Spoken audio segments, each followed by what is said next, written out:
All right, welcome to another deep dive. Today we're tackling something pretty profound, I think.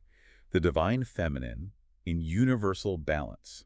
Oh, that's a big one. It is, it is. We'll be drawing on the Law of One material for this one, those channeled dialogues with Ra, and we'll be breaking it down into, well, hopefully manageable pieces for everyone listening. Yeah, I mean, the law of one can be pretty dense, right? Totally. Yeah. And we want to make sure it's accessible, whether you're familiar with this kind of stuff or just starting to explore these ideas. So for you, the learner, let's unpack this concept and see if we can unearth some real gems of wisdom. What do you think? Sounds like a plan. Okay, cool. So one of the core ideas in the Law of One is this concept of the one infinite creator. Yeah. And we, as individuals, somehow play a role as co-creators. It's like, where does it all begin? hmm And how do we, as individuals, with our unique consciousnesses, fit into this picture? Right. So the way Ray explains it is that the one infinite creator, well, desired to know itself, essentially. And in this act of desiring, intelligent infinity was born. And we, as individuals, are like little sparks, if you will, of this intelligent infinity. They call us sub-sublogos.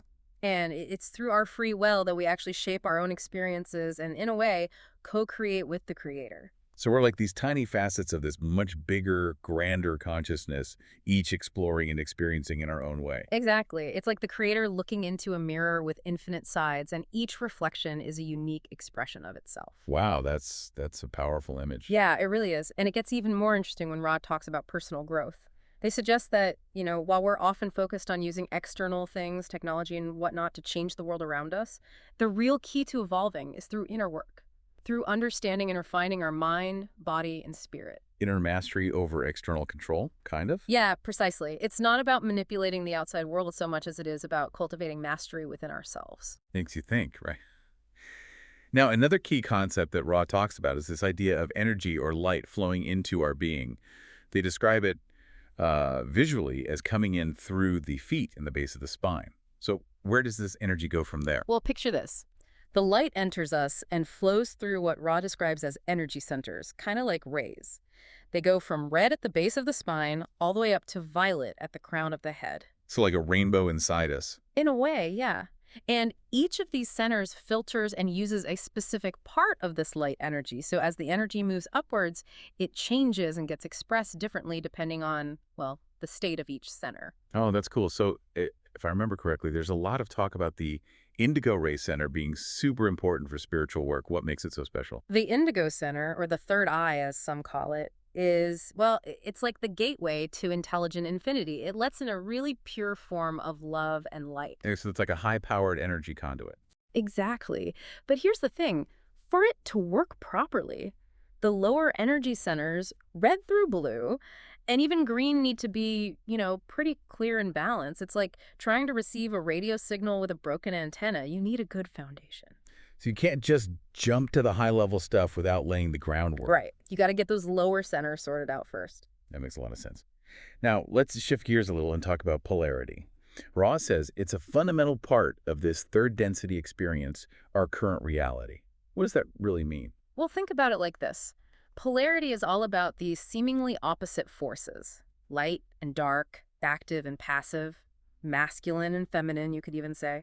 Ross suggests that it's not just a random thing, but it's actually built into this density. It's what we experience and learn through. So it's like a necessary tension that propels us forward. Yeah, you could say that. It's a kind of a playground where we make choices and define ourselves. It helps us figure out where we stand, whether we're more inclined towards serving others or serving ourselves.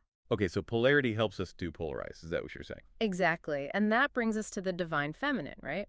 We see these cultural associations, the moon with the feminine receptive, intuitive, and subconscious, and the sun with the masculine active, logical, conscious. So these archetypes are like two sides of the same coin. Exactly. They seem opposite, but they're both essential for the whole picture.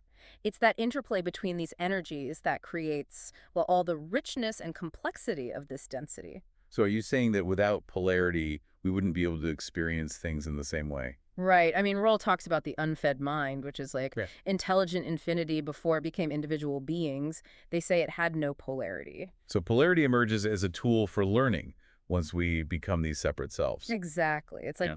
a way to gain experience and grow as individuals. Fascinating. Now, how about archetypes? Rim describes them as these constant generative energies from the creator. Where do those fit in? Well, archetypes are like blueprints for understanding. The cool thing is, while the energy itself is universal, how we experience it is totally unique. So like each person connects with certain aspects more than others. Exactly. Whatever resonates with you the most, the learner, that's what's going to be most important for your journey. It's about your personal evolution and the lessons you're working on. Okay, I'm starting to see how this all ties together. Didn't Ray also talk about specific sequences for the tarot archetypes? What was that about? Ah, yeah. Those sequences were meant to show us the relationships between our mind, body, and spirit. They're like a guide to understanding how those parts of us interact and affect each other. So it's not just about the images themselves, but about the deeper meaning they represent. Right. It's about understanding the core essence, the heart of the archetype, rather than getting caught up in cultural interpretations or specific images. Makes sense. Now, Ray specifically talked about the priestess archetype in relation to polarity. What was that about? Well, the priestess is interesting. She's all about duality and the necessary tension we've been talking about for growth. Often she's shown with a half moon on her crown, which represents the subconscious mind and its receptivity, which is often associated with the divine feminine. So she's like a symbol of how important intuition is for navigating this polarized reality. Exactly. She's like a reminder to tap into those inner whispers of wisdom. I love that.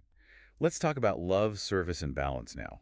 Ra emphasizes love, the second distortion of the law of one, if I recall, and serving others as crucial for spiritual growth.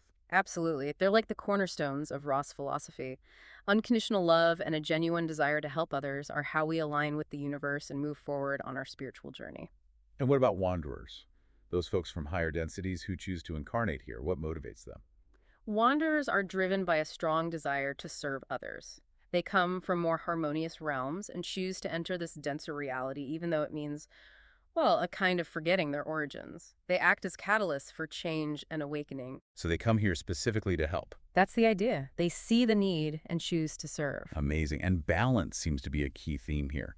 How does that tie into love and service? Well, true balance, according to Ra, means blending wisdom and compassion. It's not just about giving love, but also being open to receiving it. And it means, well, being able to experience life's challenges without reacting impulsively. So you're saying it's about responding thoughtfully, not just Yeah. knee-jerk react. Yeah, exactly. It's about understanding and responding with compassion. That's a tall order sometimes. Now, how about intuition? Ra describes it as a really important way to learn. How does that work? Intuition is like a direct connection between our individual minds and, well, various levels of consciousness. It's how we tap into our subconscious, the group mind, guides, our higher selves, even archetypal patterns in cosmic consciousness. So it's like having multiple channels of inner knowing. Yeah, it's like a whole network. That's wild. And what about the spirit? It's described as a shuttle. What does that mean? Think of the spirit as a vehicle, powered by our will, that lets us access specific archetypal energies or information.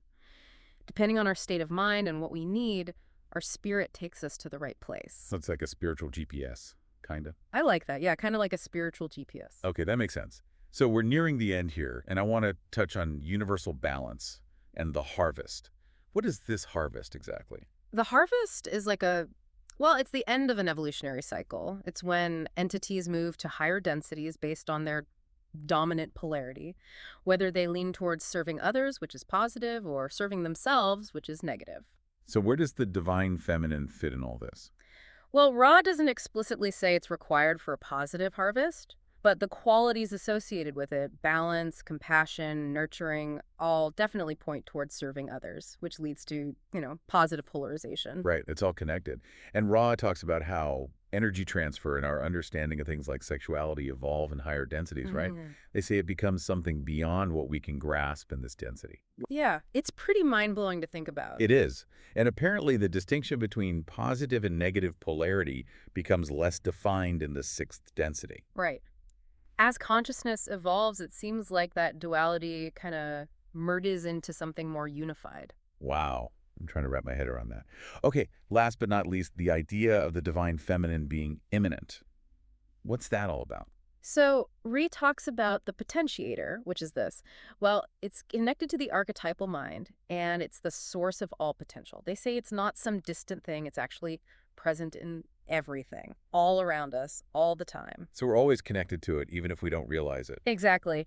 And the feminine principle symbolized by the moon, remember, comes back into play here. It represents that receptivity, the role our subconscious plays in accessing this incredible potential. It's about opening ourselves up to that energy, to those subtle nudges that can lead to, well, something really profound. Yes, exactly. That's the beauty of it. So as we wrap up this deep dive, we've explored the divine feminine in universal balance through the lens of the law of one.